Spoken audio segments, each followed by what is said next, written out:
Pure সিলভারের উপর south Indian jewellery দুর্দান্ত কালেকশন, দেখলেই পছন্দ হবে এরকমই কালেকশন। এটা পুরোটা, এটা একটা রয়েছে লং লং নেকলেস, তার সঙ্গে রিয়েল কোরাল এখানে ইউজ করা হয়েছে। এই যে দেখতে পাচ্ছেন এগুলো হচ্ছে রিয়েল কোরাল, দুর্দান্ত লুক।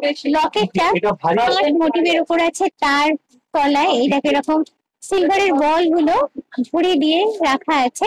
এর সঙ্গে যেহেতু এটা সেট, সেটের জন্য এর সঙ্গে পেয়ে যাচ্ছ অ্যাটাচড ইয়ারিং, দুর্দান্ত দেখতে। অকেশন পারপাসে একদম পরার জন্য পারফেক্ট। পেছনে দেখো অ্যাডজাস্টেবল চেন আছে, আমি জাস্ট এই যে ব্যাক পোর্শনটা দেখাচ্ছি। এখানে ছোট বড় করে লেন্থটা তোমরা নিজেদের মতো করে অ্যাডজাস্ট করিয়ে নিতে পারো। এই সুন্দর কালেকশনটা তুমি যদি নিতে চাও তোমাদের আসতে হবে নিউ মার্কেট, হক মার্কেট, এশিয়ান এশিয়ান আর্টসে। এখানে শুধু এই নেকলেসটাই নাই, এরকম আরো দুর্দান্ত নেকলেস শর্ট লং অনেক কিছুর উপরই পাবে। এই ভিডিওটা দেখে তোমরা যদি এখানে এসে পারচেস করো তাহলে তোমরা পেয়ে যাবে স্পেশাল ডিসকাউন্ট।